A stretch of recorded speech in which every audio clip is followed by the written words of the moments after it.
Roommates with rules. College roommates create a no-dating pact, then break it with each other. Before we get to our women-loving women story, don't forget to subscribe to our channel to see more like this. And now, it's time for roommates with rules. The first thing Quinn does is tape a line of blue painter's tape straight down the middle of the dorm room floor. It runs from the window to the door like a highway stripe, bright and bossy. That feels aggressive, I say, hugging my box of mugs. They clink like teeth when I shift my weight. It's a visual metaphor, she replies without looking up. Boundaries prevent war. I thought scented candles and good intentions did that. Quinn stands, squints one eye, and smooths the final inch of tape with her thumb. She's tall in a way that makes ceilings seem optional, hair braided into a glossy crown, t-shirt tucked into high-waisted jeans like she woke up decisive. I met her 5 minutes ago and already I've learned she alphabetizes her pens, labels her chargers, and says my name like a thesis, Maya. I set the mugs on my desk and breathe in the smell of new linoleum and old paint. Outside, late August heat drapes the quad. Inside, our room resembles a paused explosion, duffel bags, throw pillows, a mural of sticky notes on Quinn's side labeled objectives. She finally faces me. Dorm room treaty, she announces, lifting a notebook. Just a few rules to keep us sane. Hit me. Her eyes flicker with amusement. Rule 1, no eating my yogurt. Reasonable. Rule 2, headphones after 10. Love that for us. She hesitates, then clears her throat. Rule 3. No dating. I blink. Like, at all? First semester only. She rolls the pen between her fingers. I need a clean brain to survive biochem, and my last relationship stole 3 months of my life and my favorite hoodie. Images flare, my own recent breakup, a messy, thunderstorm thing that ended with a dramatically returned houseplant. The thought of getting drawn into someone else's orbit before I've even found the laundry room gives me hives. Mutual ceasefire, I say slowly. No dating. Fine. Her mouth quirks. We'll sign it. She tears the page from the notebook, sets it on the blue tape like an altar. I crouch beside her as she writes in small, precise letters. We, Quinn Lane and Maya Ortiz, agree that from September 1st to December 15th, there will be no dating, hookups, situationships, or we're just hanging out delusions. Signatures below. Delusions, I read, grinning. Bold. You'd be surprised how elastic words get under twinkle lights.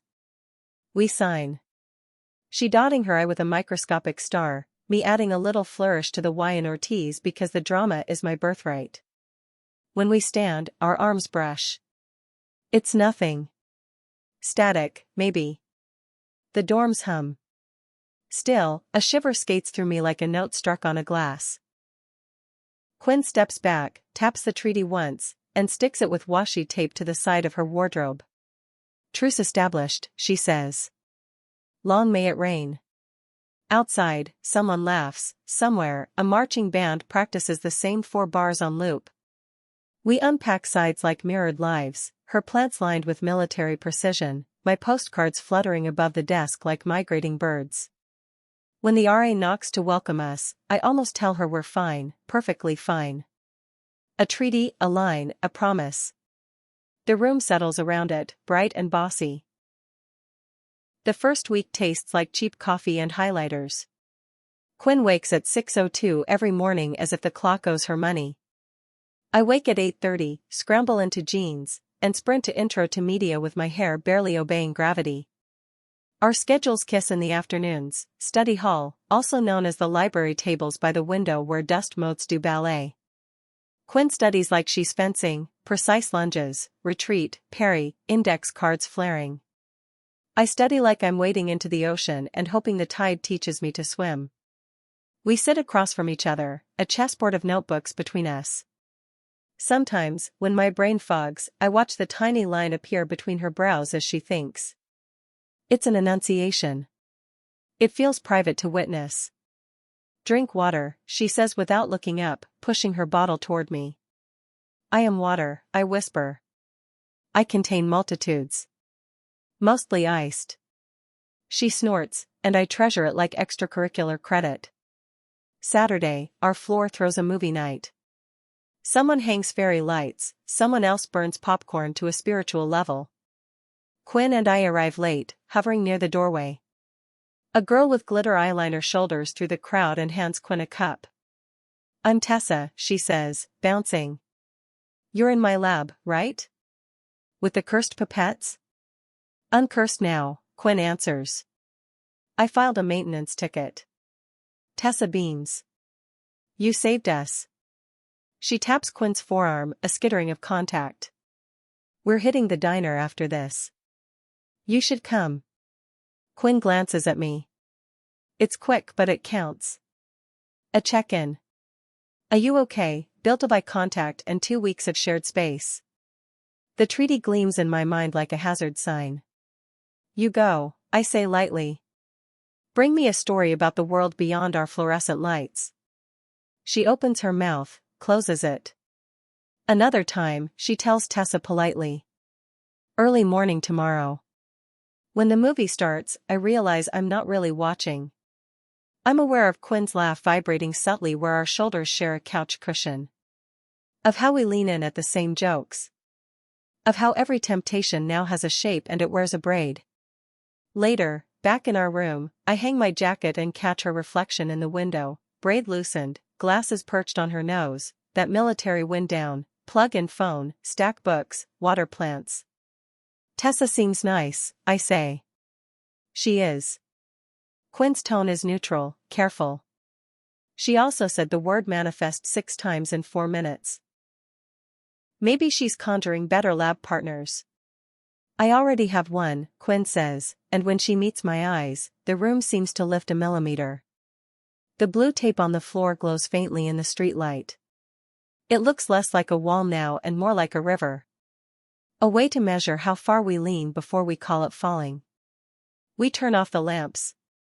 Darkness arranges itself around beds and breathing. I close my eyes and try to think about anything but how close a person can feel from 12 feet away. Midterms take the campus by the throat. Sleep becomes a rumor. The leaves go buttery and then brittle, the wind finds the gaps under our windows. Quinn's alarm becomes my alarm becomes the building's alarm. On Wednesday night, a thunderstorm drags its nails down the sky, and the power hiccups. Our room, normally a lighthouse of task lamps, sinks into candlelight. Emergency study spa, I declare, lighting my last cinnamon votive. Quinn's mouth curves. This violates rule, none of them. Proceed. We sit cross-legged on my rug, backs against the bed, sharing a bowl of pretzels like survivors. Outside, rain batters the glass. The treaty on her wardrobe shivers in the draft. Tell me something true, I say, half to distract us from what's left to memorize, half because storms make me want to pry open the universe and see if it's tender inside. Quinn looks at the candle, not at me. I hate group projects because I always end up doing the whole thing and resenting everyone, which is worse than just doing the whole thing. Same, I say softly, surprised by the permission in me too. Also, I still don't know how to fold a fitted sheet. Don't tell the adult police. She laughs. The candle catches the warmth in her face. Your turn. Okay. I pick at a pretzel. I thought I would be a different person here. Less messy. More cinematic. But I'm just me, with worse lighting. Cinematic is overrated, she says. You're precise, actually. With people. I raise an eyebrow. Precise? You notice when someone needs water, she says, nodding at the bottle beside me. Or when the table's too wobbly for the person sitting there to concentrate. You make tiny adjustments to help. The compliment lands like a hand on the back of my heart, steadying. Thank you, I murmur, and then, because I want to be brave, tell me something true again. She inhales. The candle gutters, regains itself. Gran taught me to braid, Quinn says. She used to say the trick is not to pull. Just lay one piece over another and trust the tension will hold. I'm looking at her braid when the building's power surges back. The overhead light slams on. We blink at each other in sudden brightness. I should keep going, she says, a little too briskly, gathering her notes. Same. I blow out the candle, the room exhales. She stands, and the whiff of cinnamon follows her like a thought. Hours later, when my brain finally mutinies, I stumble to the sink to brush my teeth. Quinn's there already, leaning against the counter, eyes unfocused, glasses gone. Without the armor of detail, lists, lamps, tidy stacks, she looks younger and somehow truer. You okay? I ask around toothpaste. She nods. I will be. We watch ourselves in the fogged mirror, two outlines in a room that has learned our names. The blue tape on the floor isn't a river tonight. It's a bridge we keep pausing on, looking down at the water. Good night, Maya, she says. Good night, Quinn. My name in her mouth is a star pried loose from the sky. I carry it to bed like contraband. The no dating pact becomes campus lore in our friend group. Malik from floor 3 calls it the romantic demilitarized zone. Hannah from down the hall places bets on which of us will cave first. To someone else, she clarifies hastily, not to each other, because that would be chaos. Chaos, I think, stirring my coffee. Or clarity. We make it hard on ourselves, accidentally. We cook together most Sundays, improvising meals in the communal kitchen where the stove leans slightly left and the knives are forever blunt. Quinn chops with terrifying precision, I season by smell. Once, she brushes a smear of pesto from my cheek with her thumb, and my pulse ricochets off the cabinets like a trapped moth.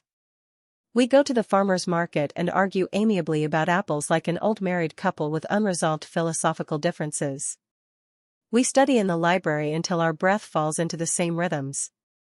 We share playlists, hers filled with cello suites and storm recordings, mine with songs that make your heart look over its shoulder and then run faster. Then the fire drill happens at 2:11 a.m. in the first snow of November. We thunder down the stairwell in pajama pants and panic. Outside, the quad is a churn of students, steam, and starlight. The air pinches my lungs. I realize, shivering, that I left my coat on the back of my chair. Quinn materializes beside me like an answer. She shrugs off her hoodie and puts it around my shoulders without ceremony.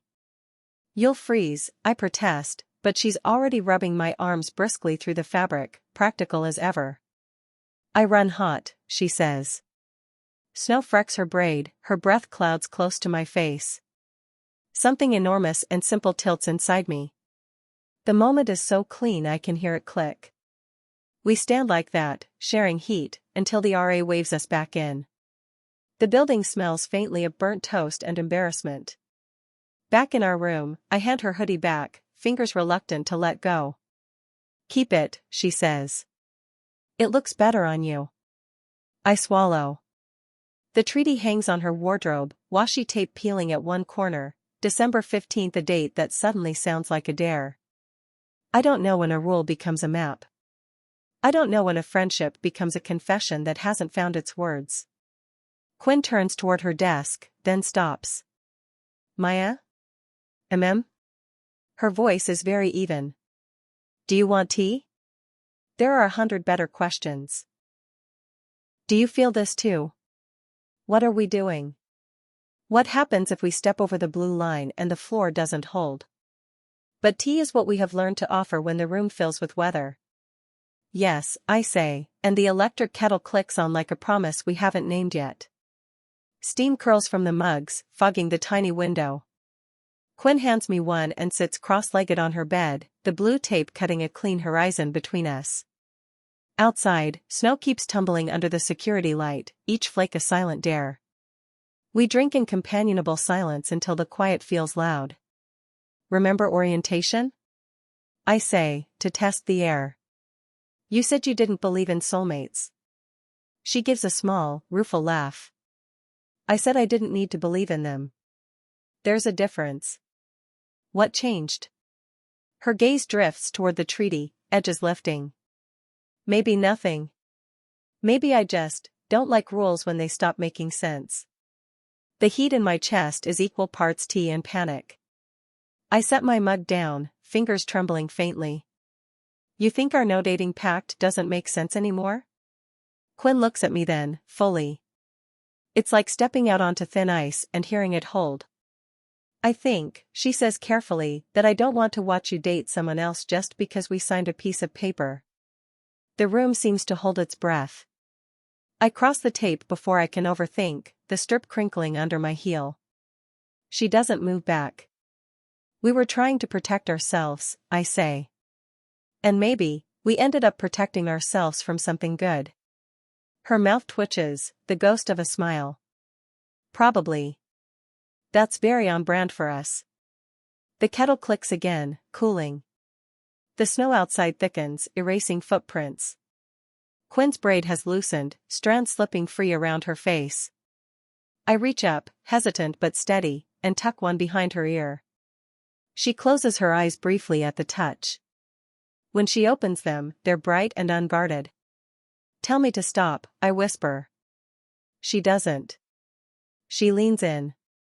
The kiss is soft, almost shy at first, a careful brush, as though we're afraid to spook it. Then a deeper breath, a shared exhale, and we're closer, warmth blooming like dawn in midwinter. The world beyond the walls, the exams, the storms, the rules, dissolves. When we finally pull apart, Quinn laughs under her breath, shaky but radiant. We're terrible at treaties.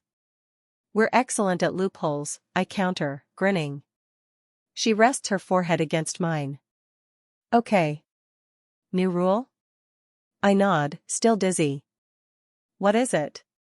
No rules about love, she says. Just respect. Honesty. And maybe more tea. I laugh, the sound startled and happy. I can live with that. The next morning, sunlight refracts through melting snow, scattering rainbows on the dorm floor. The blue tape is still there, now wrinkled where my foot crossed. Quinn peels it up slowly, rolling it between her palms like a shed skin. Feels symbolic, I say, rubbing sleep from my eyes. She tosses the crumpled tape into the trash. Feels overdue. We ease into our new orbit cautiously at first, shared glances in the dining hall, hands brushing as we walk across the quad. Hannah catches us swapping a secret smile over coffee and squeals, knew it, loud enough to startle the next table.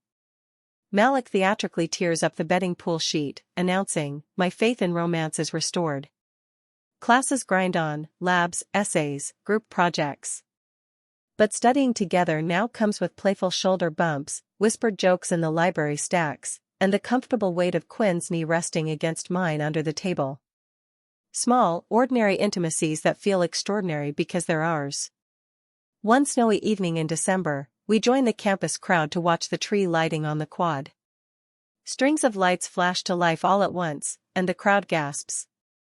Quinn's hand finds mine inside my coat pocket, fingers lacing through like it's the most natural thing in the world. It is. I used to think college was about grades, she murmurs, voice nearly lost in the cheers. Now I think it's about moments like this. I squeeze her hand. Grades are still important, I tease, because banter is our love language. Then softer, but yeah. This too. Later, back in our room, we hang a new paper on the wardrobe where the treaty used to be. In crooked marker letters, it reads, we, Quinn and Maya, agree to show up for each other, no expiration date. We sign again, her star-dotted I and my dramatic Y. When we step back to admire it, Quinn slips an arm around my waist. Best contract I've ever signed, she says. The campus outside hums with winter wind and possibility. Inside, two girls who once swore off dating stand wrapped in a promise that grew where rules once lived. And it feels like the safest, bravest thing either of us has ever done. Spring semester crept in quietly, softening the edges of winter. The quad shed its snow blanket, revealing shy green shoots and discarded mittens like relics from another life. By March, the air smelled faintly of thawing earth and hope. Quinn and I had become a small legend on our floor, not in a headline way, but in whispers and knowing smiles. The RA joked about renaming our hallway the Treaty Wing even though the blue tape had long since vanished. We still kept the new agreement taped to her wardrobe, show up for each other, no expiration date.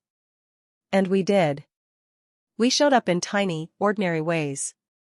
Sliding an extra granola bar across the table during a late-night study crunch.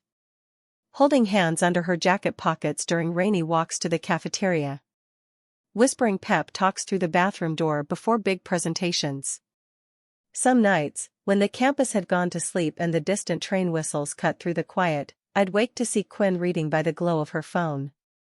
I'd watch her face, the soft furrow between her brows, the way her lips moved when she silently rehearsed terms or formulas, and feel the kind of calm that isn't loud or dramatic, but deep. A steadying. One Thursday in April, the biochem department announced a weekend field trip to the botanical gardens for extra credit. Quinn dragged me along, promising it would be educational and mildly romantic. I rolled my eyes, but I went. The gardens were lush with early blooms. Pink cherry blossoms arched overhead like a cathedral of fragile petals. Bees zigzagged lazily among azaleas, and kids darted between hedges. Quinn guided me toward the greenhouse, pointing out rare orchids with the kind of reverence some people reserve for cathedrals. In a secluded corner filled with ferns and filtered sunlight, she stopped. "Remember orientation?" she asked, brushing a fallen petal from my hair. "When you spilled coffee on my shoes?" "You mean when you ambushed me with a tray of caffeine?" She smiled, cheeks pink. That moment changed everything for me. Even if I didn't know it yet. I swallowed, suddenly aware of the hush around us, the distant chatter of students, the drip of condensation, the thrum of my heartbeat. "For me too." She kissed me then, a gentle press of lips amid green and gold. The glass ceiling above caught the sun, scattering light like blessings. Back on campus, life wasn't all blossoms and serenity. Finals loomed again, fierce as ever. One night, after hours of cramming, I found Quinn slumped over her desk, cheek resting on a textbook, the corners of her notes smudged where her pen had wandered. I covered her with my blanket and whispered, "Rest. I'll stand guard against biochem nightmares." She stirred, eyes half closed, and reached for my hand without fully waking. Even in sleep, she trusted the space between us. When summer break approached, our friends buzzed with plans, internships, road trips, family visits. We sat on the dorm steps, the evening sun dipping low. "I got the internship in Portland," she said, voice tinged with excitement and worry. "It's perfect for my major." "But it's across the country," I finished for her. She nodded. "We'll be apart for 3 months." I squeezed her fingers. "We survived a treaty, a snowstorm, and biochem. We can survive time zones." Her laugh cracked into something fragile and real. "I don't want to lose this." "You won't." The cicadas began their chorus, loud and insistent, as if to drown out doubt. We sat until the sky bruised into twilight, promises unspoken but understood. The day she left, I walked her to the bus station. She hugged me tight, the kind of hug that plants roots and wings at once. "I'll text you every sunrise," she said. "And I'll text you every sunset," I replied. The bus hissed and rumbled away, carrying her toward adventure. I stood on the curb, phone clutched in my pocket, heart both heavy and buoyant. Later that evening, a message lit up my screen: "First sunrise, looks like hope. You'd love it."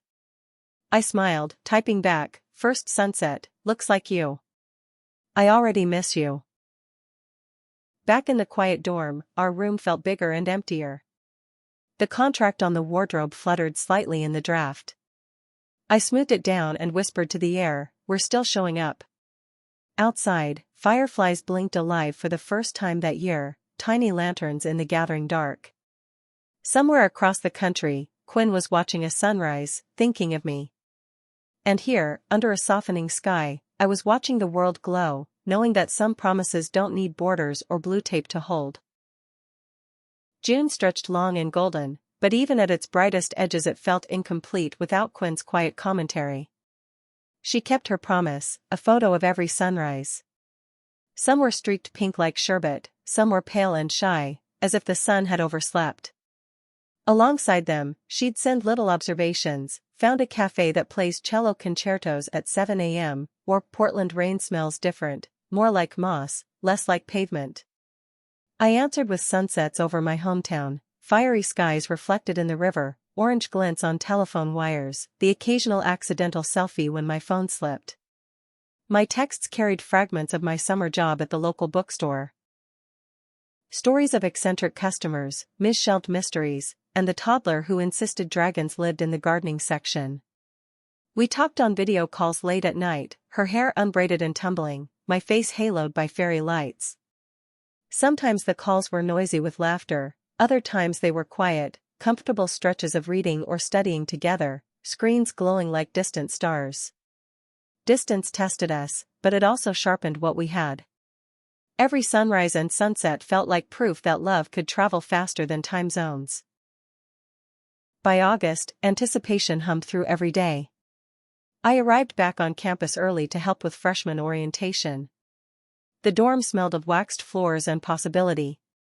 I pinned postcards from my summer on our corkboard and placed a small ceramic fox, the souvenir I'd bought Quinn, on her desk.